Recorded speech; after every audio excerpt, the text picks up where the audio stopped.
young talent. I had a good chat with the president because I noticed I've gone through a lot of troubles during my career, and I know now where the young talents will have trouble. So opening up this studio is to assist them access the highest level of recording, the best qualities, the best cameras cheaply, so that they can be able to compete, fairly compete with the rest of the top artists in Africa. So for me, it's more like not about Bebe Cool. It's about the rest of the young talent that will be using it. Also access for big studios, the big producers who know how to produce, to find the best, hardware and software in the world. You can find it at Gargamel Studios, so that they can make use of it, and the Uganda music industry can compete on a fair level. And that's quite a noble thing. And so for you, was it informed by something that you experienced yourself? Did you see a need because there are so many artists, not just in Uganda alone, in Kenya, everywhere. The greatest need is to find quality studios, affordable studios. So for you as Bebe Cool, why did you? Is this something you went through as well when you're coming up in terms of getting studio time? Yes, not just studio time, but I went through the trouble of having music that I thought was good, but yet when you compare the sound to the songs that are being consumed by the world, our quality of music in East Africa as young artists, or as artists in East Africa, has been so bad in a very long time. So my first time to get a big song, go big, Love You Every Day, it was worked on by Sony in the UK. So from that time, I started to understand the reasons why our music in East Africa or in Africa doesn't go beyond our borders, because of the sounds, the mastering, the how it sounds, the software we use, the hardware we use. When I came for Coke Studio in Nairobi, I also sealed that issue.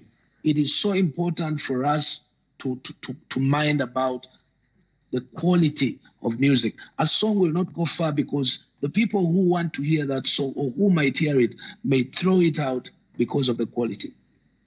Yeah, and speaking about the studio, one of the things that musicians also, especially in Kenya, I'll draw some comparisons, and maybe you'll tell me if it happens in Uganda as well.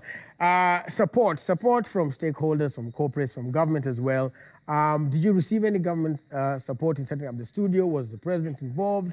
Or even after you set it up, do you feel like, in the country, in Uganda, there's enough support even for artists to express themselves and to create music? Well, yes, the president gave me some support to add on to what I had. But the most important part is here. It is up to the artists to show the importance of our industry to the world of politics. It is the world of politics. It's the government that has the money, but they do not believe in what we do, okay?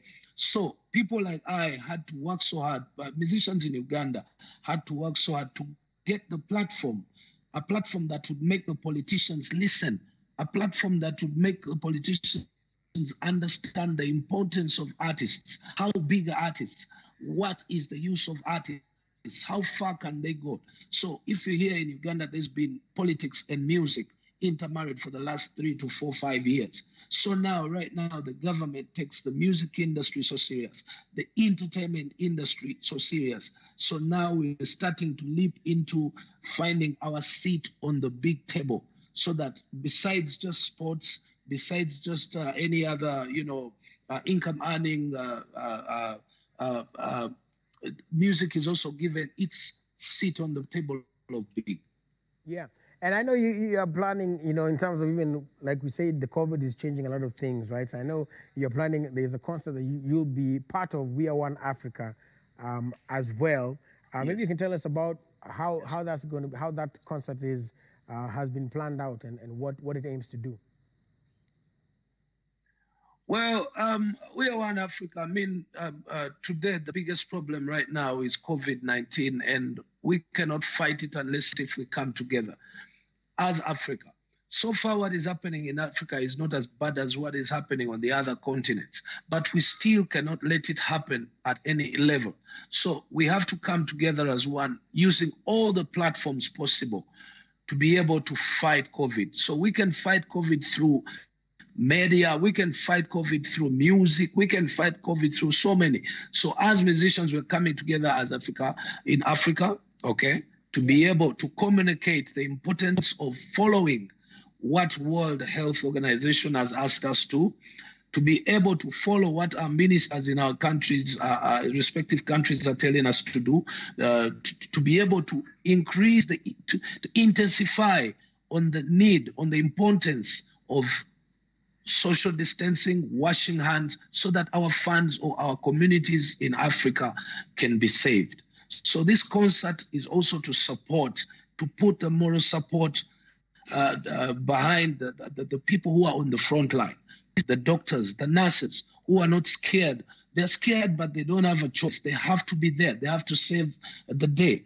So this concert comes in this angle so that Africans can be saved, so that Africans get behind the people on the front line. All right. And also, I know that, one of the things that has been happening in Ghana as well is artists and, the normal thing in the industry, you might not really be seeing eye to eye with all artists. Recently, we saw you took a cake to Chameleon, and you said that, even if there are differences, you people are still brothers. So are you reconciled, or what was that all about?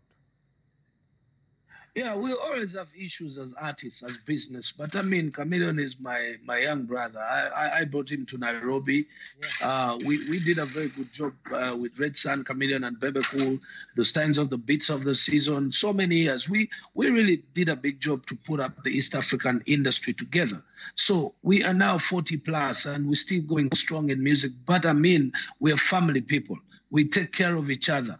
I'm not going to look at myself as Bebe Cool just alone happy. I need Chameleon to be happy. I mean, we made this industry together. So I have to take a cake to express my heart, my happiness, and my care. And to make sure that the people don't take it for wrong, that, I want to destroy Chameleon. No. We've gone through too much together as brothers, and we deserve to be on the same platform, happy and successful. And also, just on the same vein of other artists as well, politics and music and politics, what is your relationship with Bobi Wine? Well, basically, he's an artist and a politician, and I'm just an artist. We've always been rivals for the last, I would say, 20 years. Mm-hmm. Him joining politics just made it worse by joining the opposite, the opposition. I'm pro-NRM, is of opposition. Before he joined politics, we were still nemesis. We weren't seeing eye to eye because of course, competition. Our competition has always been stiff, but I'm happy it had never come to the worst negative.